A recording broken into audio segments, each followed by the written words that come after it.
Me llamo Elena y tengo 74 años. Nunca imaginé que lo más doloroso de envejecer no sería el cuerpo que falla ni los amigos que parten, sino la traición de mi propia sangre. Después de perder a mi esposo, dediqué cada segundo a cuidar de mi hija Laura. La crié con amor, sacrificio y todo lo que tuve. Le heredé no solo mi casa, sino también mis principios, pero nada de eso fue suficiente. Un día, sin previo aviso, fui internada en una residencia sin explicaciones. Me dijeron que era por mi seguridad, pero muy pronto descubrí la verdad. Mi hija lo había hecho todo para quedarse con mi herencia. Me robó la libertad, mi casa y hasta mi nombre. Esta es la historia de cómo sobreviví a la soledad, al abandono, y de cómo decidí levantarme para recuperar mi dignidad. Porque puede que sea vieja, pero aún sé luchar. Y esta vez no me quedaré callada. Nunca pensé que el peor día de mi vida llegaría disfrazado de una visita familiar. Tampoco imaginé que el rostro de la traición se parecería tanto al de mi hija. Ese día el aire olía a café recién hecho. Como cada mañana que preparo, mi desayuno con calma, sabiendo que me quedan menos años por delante que los que ya pasaron. Me sentía en paz. Hasta que ella llegó. Laura apareció antes de las 10. Era raro. Últimamente solo venía los domingos, a veces por compromiso, más que por cariño. Esa mañana vestía con una elegancia sobria, como si viniera de una reunión importante. Me saludó con un beso en la mejilla y una sonrisa forzada que no tocó sus ojos. «Mamá, hoy vamos a salir un ratito», me dijo, sin darme opción a rechazarlo. «¿A dónde?», pregunté, limpiando mis manos con el delantal. «A un sitio donde vas a estar mejor cuidada». La frase me hizo detener los pasos. «¿Qué quieres decir con eso?». «Nada malo, mamá. Solo te he visto algo desorientada últimamente y quiero asegurarme de que estás bien, desorientada». Esa palabra me sonó como un cuchillo envuelto en terciopelo. Era la excusa perfecta. Laura sabía exactamente cómo manipular las palabras para que sonaran como preocupación, cuando en realidad escondían otra cosa. Subimos al coche. Durante el trayecto trató de distraerme con banalidades, que si mis nietos estaban creciendo muy rápido, que si el clima estaba raro últimamente. Yo respondía con monosílabos. Algo en su tono me inquietaba, la forma en que evitaba mi mirada, la tensión en sus manos sobre el volante. Llegamos a un edificio blanco, con jardines prolijos y un cartel que decía Residencia Santa Esperanza. Mi pecho se apretó. Sabía lo que era ese lugar. Había pasado por ahí muchas veces. Siempre, pensaba, pobres viejitos. Qué triste debe ser terminar ahí, esperando visitas que no llegan. No sabía que muy pronto yo sería una de ellos. Entramos. Todo olía a desinfectante y lavanda artificial. Me recibió una mujer de bata blanca con una sonrisa amable, demasiado amable. Me tomaron la presión, me hicieron preguntas básicas. ¿Qué día es hoy? ¿Sabe su nombre completo? ¿Recuerda cuántos hijos tiene? Respondía a todo con firmeza. No estaba loca, no estaba confundida, estaba perfectamente lúcida, pero nada de eso importó. Laura firmó unos papeles. Yo ni siquiera los vi. Cuando me di cuenta, ya había entregado mi libertad. ¿Qué es esto, Laura? ¿Qué estás haciendo? Mamá, solo será por unos días. Necesitas un poco de ayuda. Quiero que estés bien. No es un abandono, es por tu bien. Yo no necesito esto. Yo puedo vivir sola. Mi casa es mía. Mi vida es mía, la doctora. Me tomó del brazo con suavidad. Señora Elena, por favor, cálmese. No es permanente. Laura me miró con lágrimas en los ojos. Lágrimas que en ese momento me parecieron más de alivio que de culpa. Como si al encerrarme se quitara un peso de encima y entonces se fue, así, sin más. Me quedé en una habitación extraña, con una cama de metal, paredes beige y una ventana que no se abría del todo. Me senté en una silla dura, mirando la puerta por la que había salido mi hija. Estaba sola. Ese fue el día en que entendí que envejecer no es lo más duro. Lo más duro es sentirse descartada. Pasaron horas antes de que alguien volviera a hablarme. Me dieron una bandeja con comida insípida y un folleto con normas del lugar. Prohibido salir sin autorización. Prohibido recibir visitas no registradas. Prohibido decidir. Prohibido ser libre. Me acosté esa noche sin llorar, no porque no tuviera ganas, sino porque el dolor era tan profundo, tan seco, que las lágrimas no encontraban salida. Cerré los ojos y lo único que deseé fue despertar en mi casa, con mi cafetera silbando en la cocina, pero no desperté ahí. Desperté en la jaula elegante que había preparado mi hija, y aunque me había encerrado, juro por todo lo que tengo que no me rendiré, no me apagaré. No voy a morir aquí adentro sin luchar por lo que es mío. No hay reloj aquí dentro que marque las horas como lo hacían los de mi casa. No hay olor a pan tostado ni al jazmín de la ventana. Aquí el tiempo no avanza, se repite, como si estuviéramos todos atrapados en una fotografía borrosa donde los rostros se desgastan con los días y las palabras desaparecen sin dejar eco. Yo no era consciente del paso del tiempo. Solo sabía que habían pasado muchos amaneceres desde que llegué. Lo supe porque la luz que entraba por la pequeña ventana cambiaba de ángulo, no porque algo verdaderamente diferente ocurriera. Me despertaban siempre igual, con un golpecito leve en el hombro y una voz suave diciendo mi nombre, como si eso bastara para arrancarme de los recuerdos. Me vestía sola, porque no iba a dejar que me desvistieran la dignidad también.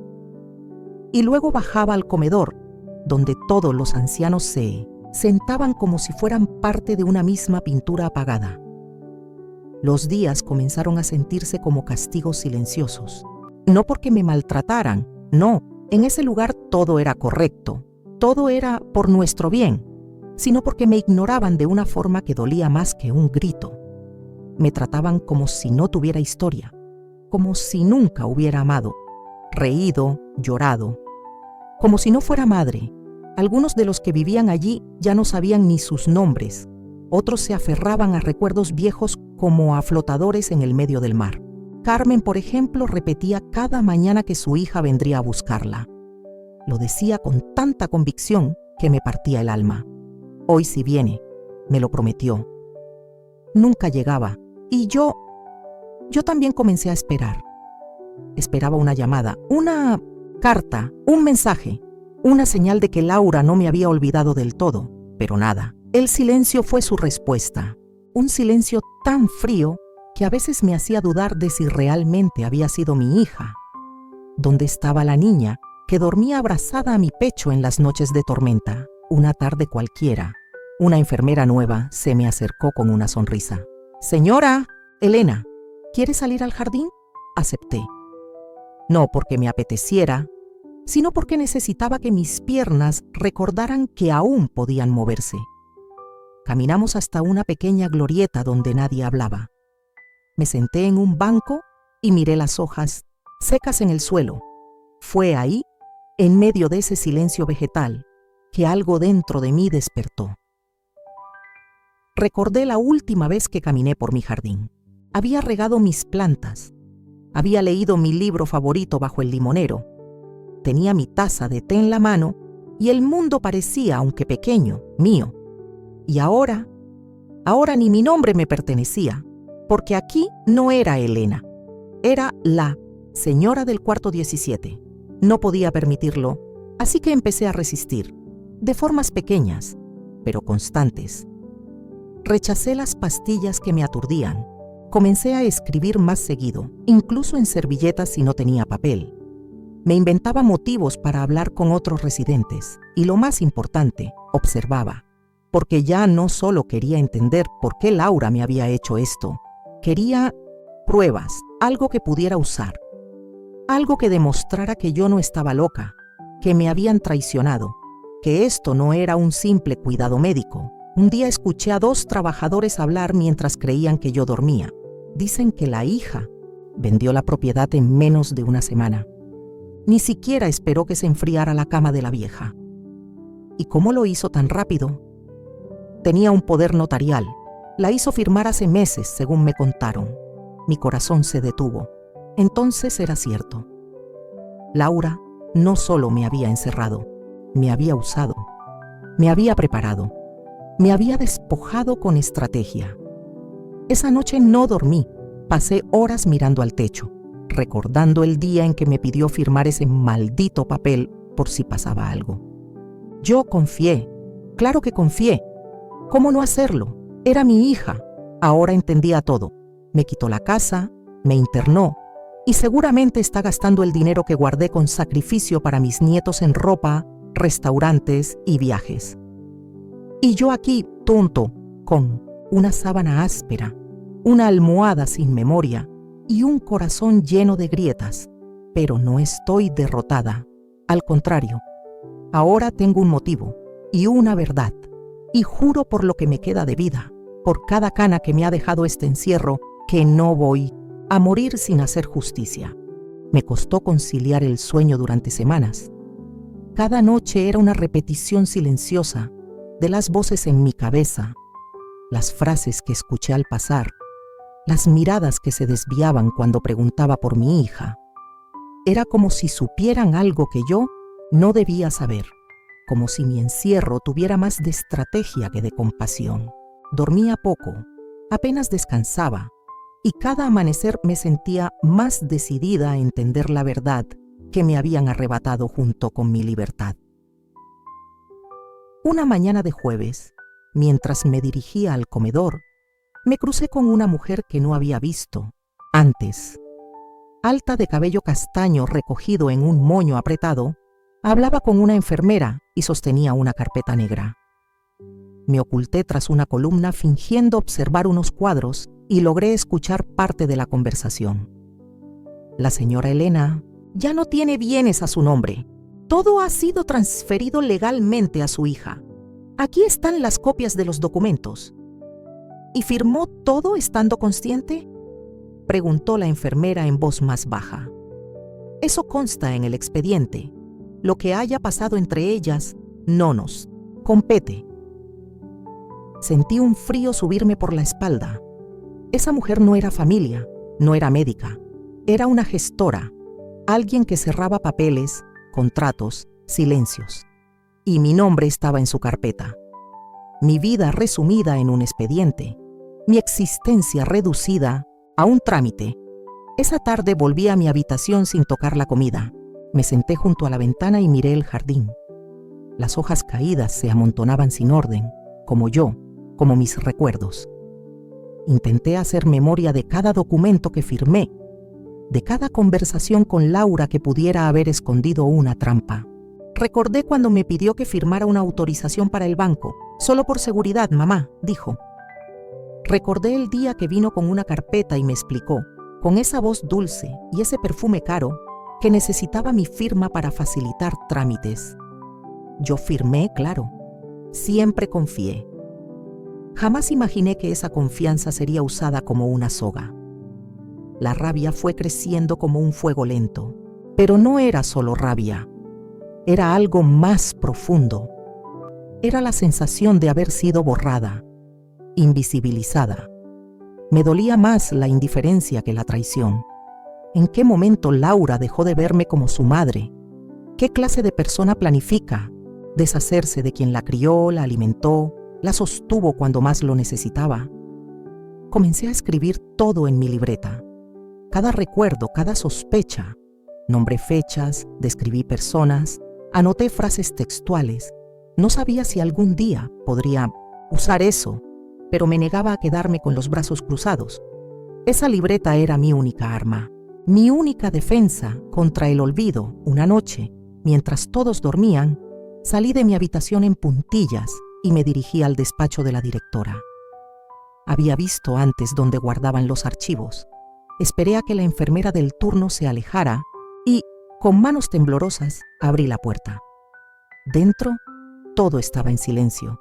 Solo el zumbido débil de una lámpara iluminaba el escritorio. Busqué entre los estantes una carpeta con mi nombre. La encontré. Elena Márquez, habitación 17. La abrí y comencé a leer. Allí estaba todo. diagnóstico médico, evaluaciones psicológicas, el poder notarial firmado, la transferencia de bienes, incluso un informe en el que constaba que yo había aceptado el ingreso por voluntad propia. Me sentí traicionada 2 veces, por Laura y por el sistema que validaba esa mentira. Yo jamás firmé ningún documento en el que aceptara quedarme aquí. Nunca fui consultada sobre mi estado mental, y sin embargo, ahí estaba, atrapada por un expediente que contaba una historia falsa sobre mí.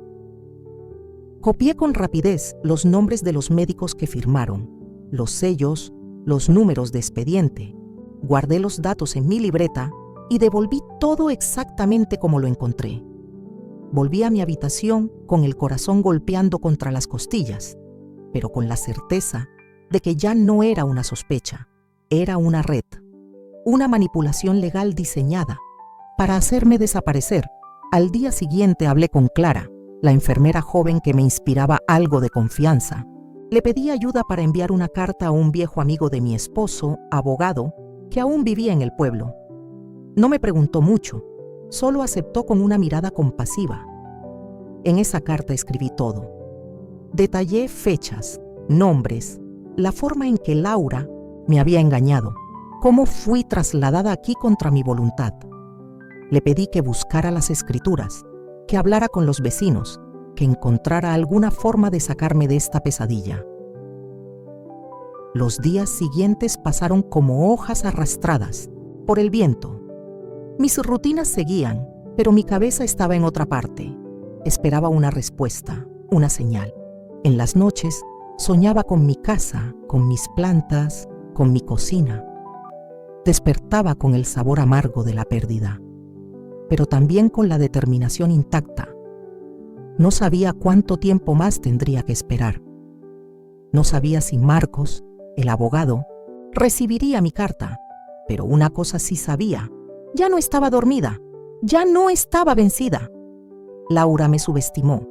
Pensó que podía encerrarme y borrarme la historia. Pero lo que no sabe es que las madres que han amado con todo el alma cuando son traicionadas no se quiebran, se levantan con más fuerza. Y yo, aunque vieja, aunque arrugada, aunque rodeada de paredes grises y enfermeras indiferentes, ya había comenzado mi camino de regreso. Porque la verdad, tarde o temprano, siempre encuentra su voz. Y la mía, aunque apagada, todavía arde con una llama que nadie podrá extinguir. El día comenzó con una neblina espesa que cubría el jardín como un velo. Parecía que hasta el clima había decidido borrar los contornos de mi mundo, como si ya nada mereciera definición. Me senté junto a la ventana de la sala común, mirando las formas difusas de los árboles, los bancos vacíos, las sombras de otros residentes que caminaban en silencio, arrastrando los pies, como si no supieran muy bien hacia dónde iban. Mi cuerpo estaba aquí, entre esas paredes grises, pero mi mente se había lanzado a la búsqueda del tiempo perdido. No podía dejar de preguntarme cuándo comenzó a quebrarse todo. ¿Fue durante la enfermedad de mi esposo? ¿Cuando Laura se hizo adulta y empezó a alejarse? ¿O tal vez cuando creí que estabas haciendo lo correcto al cederle responsabilidades que nunca debí entregar? Recordé una tarde de otoño, años atrás, cuando Laura llegó a casa llorando porque había discutido con su esposo. Le preparé té, la abracé, le dije que aquí siempre tendría un refugio, y ella, con los ojos hinchados, me dijo: «Mamá, eres lo único que tengo». Esa frase me acompañó por años. Me la repetía cuando me sentía sola, cuando me dolía el cuerpo por las tareas, cuando me cuestionaba si había hecho bien mi papel. Y ahora, en este presente absurdo, me dolía como una cuchillada. ¿Cómo pasamos de «eres lo único que tengo» a «eres una carga»? Cada rincón de esta residencia me provocaba recuerdos involuntarios. La cocina del asilo, con su olor estéril, me transportaba a las mañanas de domingo en casa, cuando cocinaba churros para mis nietos. El pasillo del ala norte me recordaba al pasillo de mi casa, ese donde colgaban los cuadros de mis padres, de mis viajes, de mis días de juventud. Ahora los pasillos están vacíos Y los recuerdos, aunque vivos, duelen. Una tarde me senté a hablar con don Ernesto, un señor de barba blanca que leía siempre el mismo libro en el jardín. Le conté sin mucho detalle que mi hija me había traicionado. Él me miró con una tristeza tan honda que no necesitó palabras. Solo asintió y después de unos segundos me dijo: a veces la sangre no pesa más que una firma y las firmas pueden cortarte más que un cuchillo. Esa frase me caló, no solo porque resumía mi historia, sino porque al parecer no era la única. Muchos aquí tenían pasados rotos, secretos enterrados bajo diagnósticos de demencia, bajo informes médicos que justificaban su reclusión. Pero detrás de cada bata, de cada silla de ruedas, había historias parecidas a la mía. Hijos que heredaron antes de tiempo, nietos que vendieron casas sin mirar atrás, vidas que fueron silenciadas con pastillas y encierros. Una mañana, mientras limpiaban mi habitación, encontré un sobre entre las sábanas. Era una carta. Reconocí la caligrafía de Marcos. Mis manos temblaban al abrirla. Elena, recibí tu carta. He comenzado a revisar los documentos. Lo que me cuentas es grave. Ya he hablado con un juez. Necesito pruebas claras. Resiste. Estoy contigo. No lloré. No grité. Solo apreté el papel contra mi pecho y sentí, por primera vez en meses, que no estaba completamente sola. Alguien fuera de estas paredes aún me veía como una persona, como una mujer con voz, con dignidad, con una historia que debía ser escuchada. Desde mí, ese día, cada acción mía tuvo un propósito. Me mostré dócil ante el personal, pero no bajé la guardia. Observaba todo, escuchaba conversaciones, anotaba movimientos. Cada palabra de Laura en el pasado resonaba ahora como pistas escondidas, y comprendí que para salir de aquí, para recuperar mi nombre, mi casa y mi vida, debía convertirme en algo que nunca imaginé ser, una guerrera silenciosa, no con armas, ni gritos, ni violencia, sino con verdad, con memoria, con resistencia, porque las madres olvidadas no somos débiles, somos volcanes dormidos, y yo estaba a punto de despertar. Aquella mañana comenzó como todas las demás, con ese mismo sonido de fondo que parecía no cesar jamás. El roce de las zapatillas en los pasillos, el murmullo apagado de los pacientes, el chirrido de las puertas viejas y el eco metálico del carrito de medicación. A esas alturas mi cuerpo ya respondía por costumbre a la rutina del encierro, pero mi mente, mi alma, estaban en otro lugar. Un lugar entre el pasado que me aferraba con fuerza y el futuro que apenas me atrevía a imaginar. Ese día, sin embargo, algo se sentía distinto. No supe definirlo de inmediato, pero había algo en el aire, como una vibración tenue, una expectación que se metía entre las costuras de la normalidad. Mientras tomaba mi café aguado en el comedor, Clara, la enfermera joven que siempre tenía una palabra amable, se acercó a mí con una sonrisa nerviosa. «Señora Elena, hoy tiene una visita a las 11». La miré fijamente, buscando alguna pista en su rostro. «¿Quién viene?» «No tengo el nombre», dijo ella, bajando la voz. «Solo que fue autorizada y que pidió verla en privado». Sentí un vuelco en el estómago. Una parte de mí se llenó de ansiedad. Sería Laura. Vendría con otro de sus papeles, con más mentiras disfrazadas de cuidados. O sería Marcos, el abogado, con alguna noticia, una esperanza, una puerta abierta. Traté de calmar mi mente, pero los pensamientos se atropellaban como caballos desbocados. Volví a mi habitación, me senté frente al pequeño espejo y traté de arreglarme lo mejor que pude. Me peiné, alicé mi blusa con las palmas temblorosas y me puse un broche antiguo que había escondido entre las costuras del neceser. Quería verme digna. Quería que quien me viera supiera que yo no era una sombra, que aún tenía fuego. A las 11 en punto escuché los pasos, firmes, decididos. La puerta se abrió lentamente y entonces la vi. Era Andrea, mi nieta, mi niña, de trenzas doradas, de risa fácil, de abrazos cálidos, la misma que me acompañaba al mercado, que me leía cuentos de pequeña, que dormía a mi lado cuando tenía pesadillas. Pero ahora era una mujer con ojos vidriosos, con la culpa pintada en el rostro. «Abuela», dijo apenas, con la voz rota, «perdóname, no sabía nada». Me quedé inmóvil por un segundo. Luego me levanté torpemente y la abracé. La abracé como si se me fuera la vida en esos brazos, como si ese momento pudiera curar las heridas que Laura había abierto. Andrea temblaba, yo también. No sabíamos quién sostenía a quién, solo sabíamos que nos teníamos. Al fin. «¿Cómo supiste?», pregunté entre lágrimas. «Marcos me encontró, me mostró los documentos, me contó todo. Vi las firmas, vi cómo mamá transfirió todo a su nombre, cómo te encerraron, cómo te apagaron. No podía creer que por fin alguien me creyera, que alguien viniera a mí no por obligación, no por formalidad, sino por amor». Andrea lloraba y en su llanto sentí verdad, sentí justicia. Nos sentamos en mi cama. Le conté mi historia otra vez, pero esta vez sin pausa, sin omitir detalles. Le hablé de las noches de insomnio, del expediente falso, de la carta que envié escondida, de cómo cada día aquí era una batalla contra la desesperanza. Andrea no apartaba la vista. Me escuchaba con los dientes apretados y el puño cerrado. «No puedo creer que mi propia madre hiciera esto. No es humana». «Fue mi hija», dije en voz baja. «Y aún así, me borró de su vida con una firma». Andrea tomó mis manos con fuerza.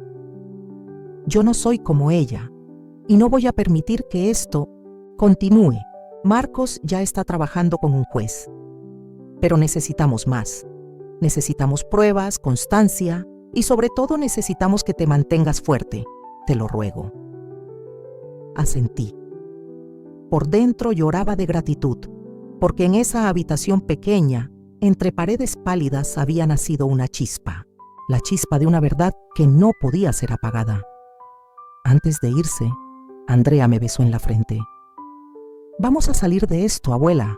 No estás sola». Me quedé en silencio cuando cerró la puerta. Y después, cuando volví a sentarme frente a la ventana, el sol comenzaba a colarse entre las nubes. Por primera vez en meses, sentí que la luz no me dolía, que tal vez, solo tal vez, estaba regresando a casa. Porque el amor, el verdadero amor, siempre encuentra el camino de vuelta.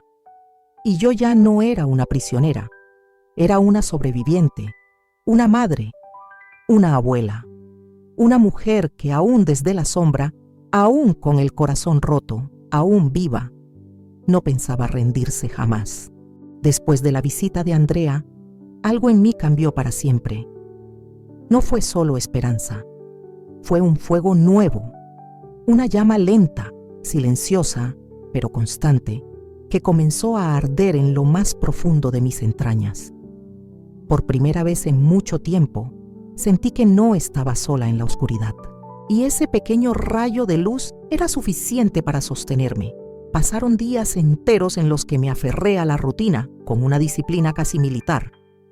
Me levantaba temprano, me vestía con esmero, comía sin quejarme y participaba de las actividades como una más. Pero por dentro era otra. Observaba, escuchaba, analizaba cada palabra del personal, cada documento que podía ver de reojo, cada conversación entre pacientes. Estaba decidida a encontrar más pruebas de mi lucidez, de mi derecho a vivir en libertad. Un día, durante la hora de lectura, escuché a 2 enfermeros hablar cerca de la sala de archivos. «Esa señora Elena parece más lista de lo que dicen. Los papeles, ¿no crees?». «Sí, pero su hija trajo un informe firmado por un psiquiatra privado. ¿Quién se va a meter en eso?». Me acerqué en silencio, fingiendo buscar un libro. «Igual deberíamos reportar lo que observamos», dijo uno de ellos. «Porque si alguien investiga y salimos salpicados, No quiero problemas, eso me bastó. Sabía que incluso entre los que trabajaban allí, había quienes notaban mi presencia real, mi coherencia, mi lucha sorda. No era invisible. No del todo. Esa misma semana Andrea volvió. Esta vez traía una carpeta en las manos. Me la mostró en privado, en una sala vacía al fondo del jardín. Aquí están las pruebas que necesitamos. Logré conseguir los movimientos bancarios, los títulos de propiedad que firmaste bajo presión, el diagnóstico que ella manipuló. Todo. Mis manos temblaban al tocar esos papeles. Eran la evidencia de mi verdad, pero también el retrato de mi humillación. Mi firma, una y otra vez en documentos que nunca leí. Mi confianza pisoteada por la hija que parí con tanto amor. Vamos a llevar esto ante el juez la próxima semana, me dijo Andrea. Pero aún necesito algo más de ti, un testimonio grabado, en video. Necesito que cuentes tu historia desde el principio, que hables de todo, sin filtro. Respiré hondo, pensé en todas las veces que me había callado, por vergüenza, por miedo, por amor. Lo haré, le dije. Lo haré por mí y por todas las mujeres que han sido enterradas vivas en lugares como este. Grabamos esa misma tarde. Andrea colocó su móvil sobre la mesa y yo comencé a hablar. Mi voz era tranquila pero firme. Relaté mi vida, mis errores, mis decisiones, cómo me convertí en madre, en viuda, en cuidadora y luego en una carga. No soy una santa, dije en el video, pero no merezco ser despojada de mi nombre, de mi historia, de mi hogar. Soy Elena y sigo aquí. Cuando terminamos, Andrea lloraba en silencio. Me abrazó y supe que esa grabación tenía poder, no solo para mí, sino para muchas más. Los días siguientes fueron una cuenta regresiva. Sabía que algo grande se avecinaba, que el momento de enfrentar a Laura estaba cada vez más cerca. Y aunque el miedo se colaba en mis sueños, yo me sentía más viva que nunca. El personal del asilo comenzó a tratarme de otra forma, más cautos, más formales. Se rumoreaba que había una investigación en marcha, que mi caso ya no era un simple trámite familiar, sino un posible escándalo judicial. Y eso les asustaba. Una mañana, una nueva trabajadora social vino a visitarme. Se sentó frente a mí con una carpeta y un tono ensayado. Doña Elena, hemos recibido una solicitud judicial para reevaluar su situación. Un juez ha pedido que se le realicen nuevas pruebas psicológicas y que se le permita hablar con un representante externo. ¿Cuándo será eso? Mañana. Y quiero que sepa que independientemente de todo, tiene derecho a ser escuchada. Sentí que mis manos se apretaban sobre el regazo, por fin. Después de meses de silencio, mi voz tendría un espacio oficial, legal, público. Esa noche no dormí. Me quedé sentada junto a la ventana, viendo la luna filtrarse entre los barrotes. Pensé en mis años jóvenes, en los bailes del pueblo, en las cartas de amor que guardé en una caja bajo la cama. Pensé en el día que Laura nació, en su primer llanto, en cómo la sostuve contra mi pecho, jurándole que jamás la dejaría sola. ¿En qué momento se rompió todo? No tenía respuesta. Tal vez nunca la tendría, pero ya no buscaba culpables, solo justicia. A la mañana siguiente, cuando me senté frente al evaluador designado por el tribunal, sentí la mirada de mis muertos acompañándome. Mis padres, mi esposo, mis hermanas, toda mi historia detrás de mis hombros. Señor, dije, con la voz limpia, no vengo a pedir compasión, vengo a recuperar mi derecho a vivir. Y comencé a hablar sin miedo, sin pausa, sin permiso, porque ya no era una anciana encerrada. Era Elena, y mi verdad, por fin, estaba lista para gritarse al mundo. El amanecer de ese día no fue como los demás. El cielo tenía un tono gris perla, espeso y silencioso, como si hasta las nubes se hubieran detenido a observar lo que estaba por pasar. me desperté antes que todas, incluso antes de que los pasos de los auxiliares se escucharan en el pasillo. Me senté al borde de la cama, mis manos sobre las rodillas, respirando el aire espeso de esa espesa habitación que había aprendido a odiar en silencio. Y recé, no con palabras, sino con el corazón latiendo fuerte, golpeando mi pecho como recordatorio de que seguía viva. Y que ese día, por fin, me escucharían. Andrea llegó puntual. Estaba más seria que nunca. No me dijo nada al principio, solo me tomó las manos con fuerza y me ayudó a vestirme. Escogimos juntas una blusa que me pertenecía desde hacía años, una de flores pequeñas, celeste desvaído, y un chal que bordé con mi madre cuando era joven. Me puse perfume, ese que aún conservaba en un frasquito de vidrio roto. Quería que al entrar a esa sala, todos supieran que no era una sombra, ni un mueble, ni un número en un expediente médico. Era Elena. Y venía por justicia. Durante el trayecto al juzgado no hablamos casi nada. Andrea me miraba por momentos y me sonreía sin decir palabra. Yo iba contemplando por la ventana cada esquina de la ciudad como si la estuviera viendo por primera vez después de una larga guerra. Gente paseando, madres empujando carritos, ancianos con sus bastones, la vida sucediendo, mientras yo había estado recluida como una prisionera, despojada de todo, hasta de mi derecho a contar mi historia. Cuando llegamos al tribunal, sentí el frío de los pasillos recorrerme la columna. Las paredes blancas, las luces frías, el eco de los zapatos de los abogados. Todo me resultaba ajeno, pero familiar al mismo tiempo. Entramos en la sala de audiencia. Allí estaba el juez, de rostro sereno pero severo. También los abogados, un perito judicial, una psicóloga del juzgado y sentada a la derecha, Laura Punt, mi hija.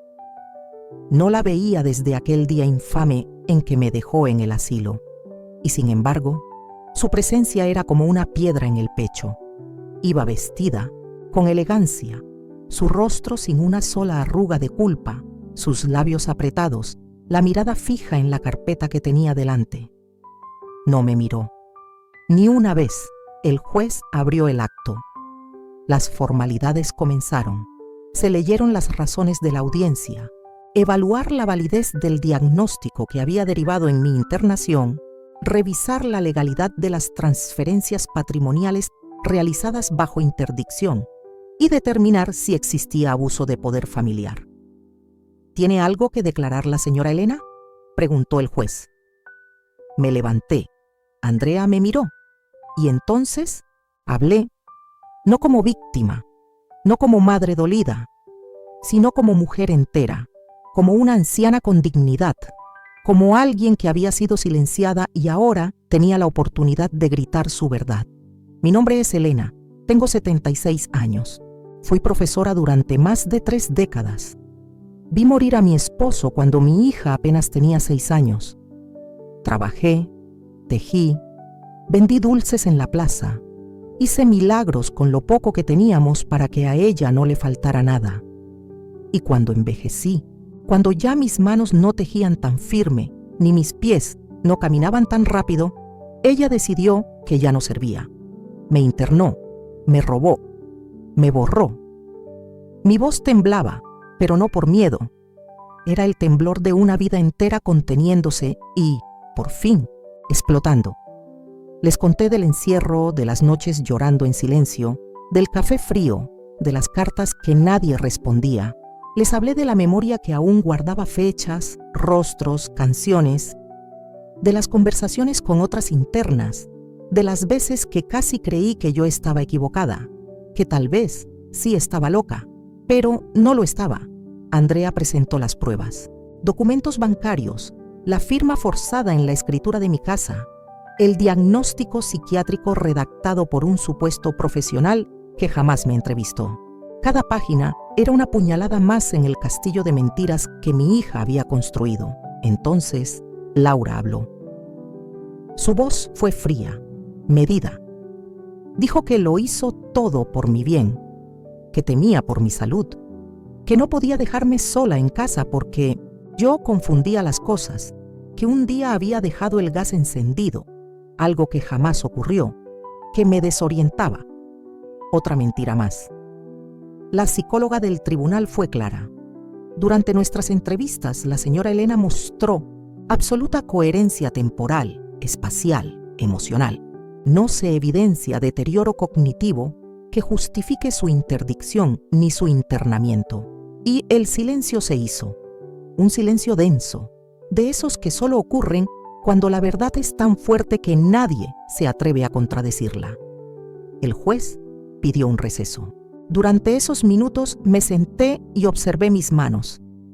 Tantas veces limpiaron lágrimas, tantas veces curaron raspaduras, tantas veces escribieron informes escolares, cartas de amor, recetas de cocina. Esas manos eran las mismas que ahora sostenían mi vida en un tribunal. Cuando el juez regresó, su veredicto fue claro. Se revoca la interdicción de la señora Elena. Se anulan las transferencias de bienes realizadas durante dicho estado.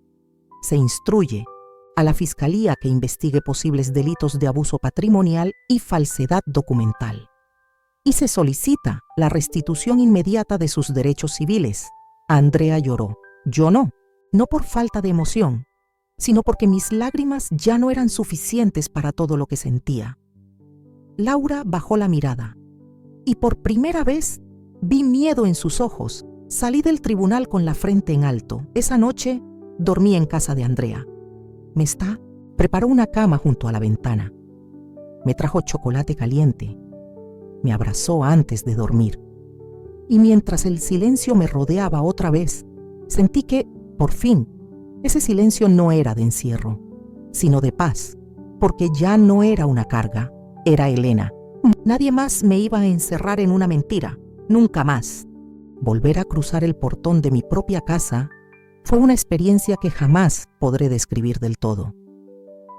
Sentí que el mundo entero se detuvo por un momento, que el aire se volvió más denso y que cada partícula del polvo que flotaba en el ambiente me reconocía, como si murmuraran: «Ella ha vuelto». Andrea me abrió la puerta con una llave nueva. La antigua había sido cambiada por Laura hacía meses, justo después de internarme. Cuando el cerrojo giró, el sonido metálico me atravesó como una cuchillada. Esa puerta, la misma que cerré cada noche durante décadas con medo y amor, había sido usada para me expulsar da miña propia vida. Agora, porén, era o son da reconquista. «¿Quieres entrar tú primero, abuela?», me dijo Andrea. Me quedé parada en el umbral. La luz del atardecer bañaba el pasillo, largo y silencioso, y cada paso parecía exigirme más valor que una guerra. Respiré hondo y crucé. Mi casa olía a humedad, a encierro, a abandono. Pero bajo todo eso, aún estaba mi esencia. Reconocí cada detalle: el jarrón rajado en la entrada, la foto de mi boda colgada de lado, la silla donde Laura se sentaba de niña a comer galletas. Todo seguía allí, pero había algo diferente. Un silencio nuevo. Ya no era el silencio opresivo del asilo. Era un silencio expectante, casi reverente, como si la casa misma me estuviera esperando. Andrea empezó a abrir las ventanas. La luz entró con furia. Las cortinas se agitaron como fantasmas y el polvo danzó como un ejército de recuerdos. Me acerqué a la cocina.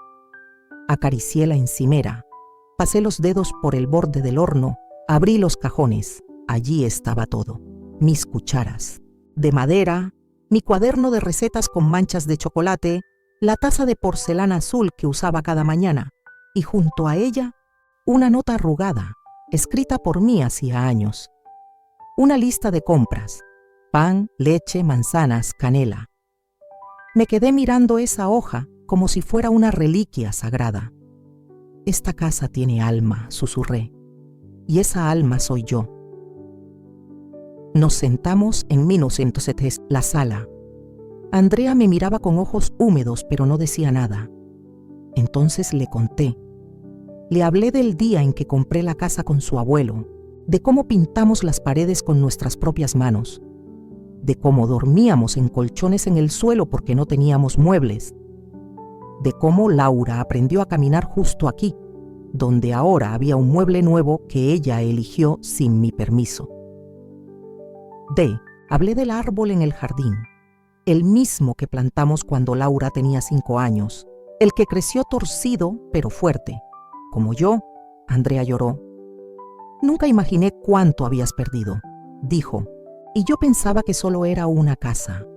No, hija, esto no es solo una casa, es mi historia, mi cuerpo, mi memoria. Y ahora es mi resurrección. Empezamos a limpiar, quitamos cortinas, sacudimos alfombras, tiramos cajas llenas de cosas que Laura había traído sin consultar. Papeles, adornos fríos, ropa que no era mía. Todo eso se fue directo a la basura. Cada objeto eliminado era una victoria silenciosa. Vamos a llenarla de ti otra vez, me dijo Andrea. De tus plantas, tus fotos, tus colores. Esa noche dormí en mi cama con mis sábanas viejas, mis almohadas flácidas y un crucifijo colgado sobre el cabecero. Antes de apagar la lámpara, me senté en la orilla, como solía hacer antes de que todo se viniera abajo, y susurré una oración que Noé repetía desde niña. Gracias por devolverme a mí misma. Pero no todo fue paz. En los días siguientes llegaron las cartas, notificaciones judiciales, apelaciones, intentos desesperados de Laura por revertir la decisión. Me acusó de manipular a Andrea, de estar confundida por la edad, de ser una amenaza para mi propia seguridad. Era como si, al no poder controlarme físicamente, intentara destruirme con palabras, pero ya no tenía poder sobre mí. Andrea respondió cada carta con la ayuda de Marcos, el abogado. Cada documento era un escudo, cada contraargumento una espada. Mientras tanto yo seguía reconstruyendo. Recibí la visita de viejas amigas. Una me trajo un pastel de limón, otra me trajo hilos para bordar. Marta, mi vecina de la infancia, me abrazó durante 5 minutos sin decir nada. A veces no hacen falta palabras, solo la presencia sincera de quien nunca te olvidó. Pensamos que habías muerto, me confesó. Laura nos dijo que habías perdido la razón, que era peligroso visitarte, que ni tú sabías quién eras. Sonreí con tristeza. Eso es lo que hacen los verdugos con las víctimas. Les quitan hasta el nombre, pero yo me llamo Elena. Y ahora lo recordaba con más fuerza que nunca. En el jardín volví a plantar. Mis manos viejas tocaron la tierra húmeda como quien toca el rostro de un hijo perdido. Planté margaritas, luego lavandas. Andrea me miraba desde la puerta, con el sol reflejado en los ojos. Y yo sentí que la vida, aunque cruel, me estaba dando una nueva oportunidad. No para olvidar, sino para florecer otra vez. Y esa noche, frente a mi ventana, mientras la luna se colaba tímida entre las cortinas, escribí en mi diario: hoy recuperé más que una casa. Recuperé mi voz, mi historia, y a partir de ahora, nadie más la va a contar por mí, porque la casa que me devolvieron era solo la fachada. La verdadera reconstrucción estaba ocurriendo dentro de mí. Hay días que se quedan grabados en la piel, como cicatrices invisibles. No hablo de esos grandes eventos que uno suele recordar porque aparecen en fotos o porque todos los celebran. Hablo de los días silenciosos, esos en los que el alma se rompe sin que nadie lo note, esos en los que uno, sin decir una palabra, decide no rendirse. Ese fue uno de esos días. Me desperté temprano.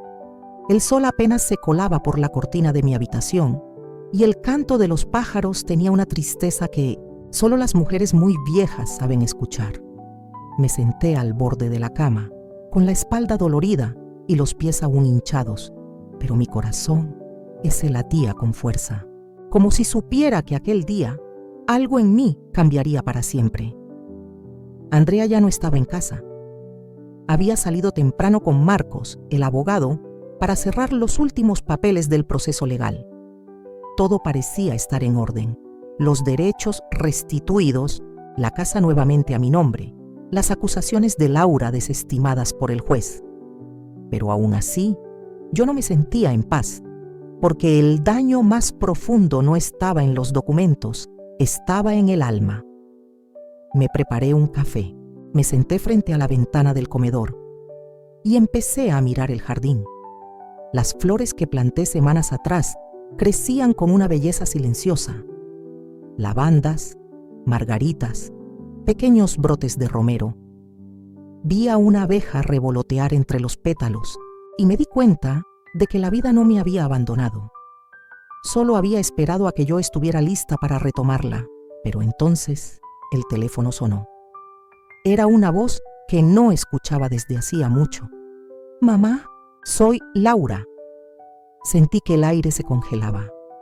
«¿Por qué llamas?», pregunté con la voz tan firme como pude. Quería saber si podríamos hablar, en persona. No estoy llamando por abogados ni por herencias, solo quiero verte. Colgué sin responder, no porque no quisiera verla, sino porque sabía que, si iba a hacerlo, debía ser en mis términos, no como la mujer indefensa que un día fue llevada a la fuerza a un asilo, no como la madre abandonada, sino como la Elena que había resurgido de las cenizas. 2 días después, la recibí en la sala de mi casa. Laura entró con la mirada baja, el rostro demacrado y un ramo de flores en las manos. «No vengo a justificarme», dijo.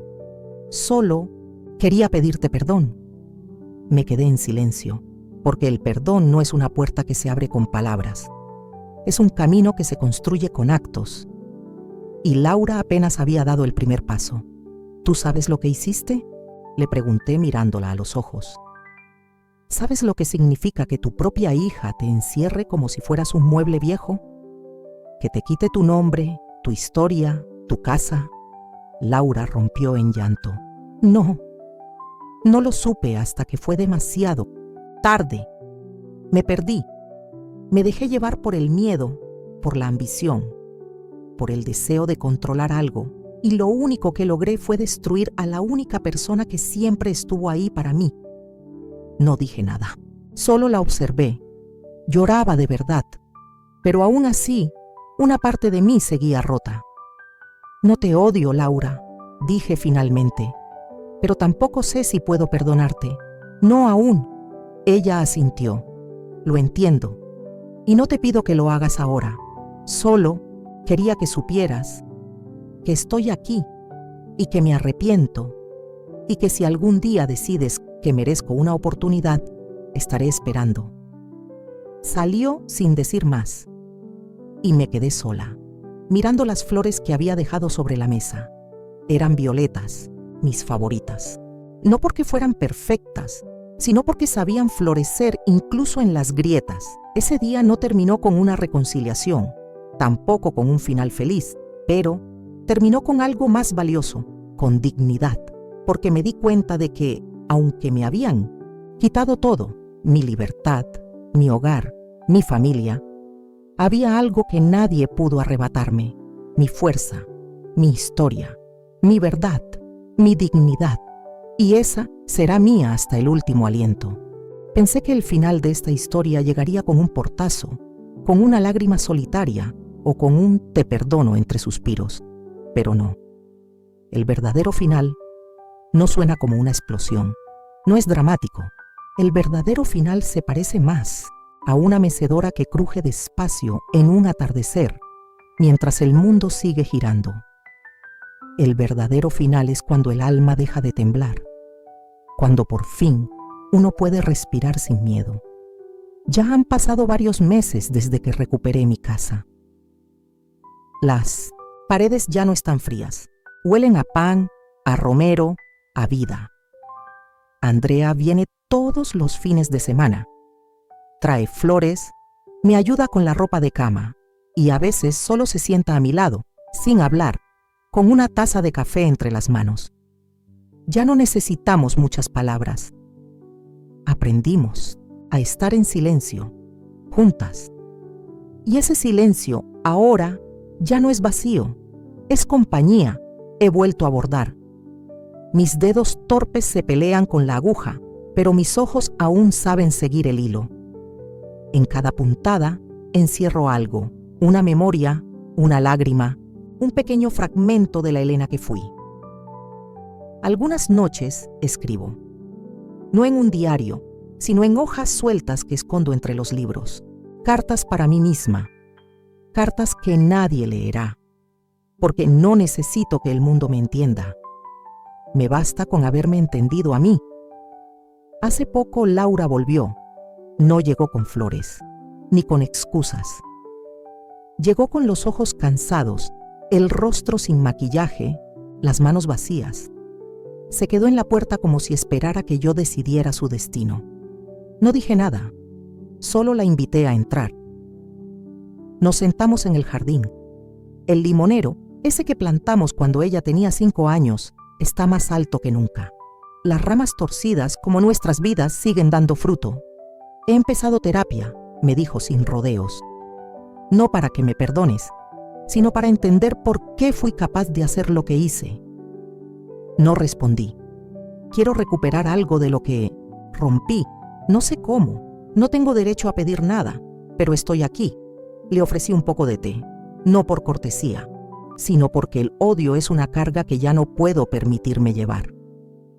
Lo que hiciste me mató, le dije, pero también me obligó a volver a nacer. Nunca quise aprender a vivir sin ti, pero lo hice y ahora no sé si hay un camino de regreso. Solo sé que no me niego a caminarlo. Lloramos, no como madre e hija, sino como dos mujeres heridas, como dos humanas intentando entenderse después de tanto silencio.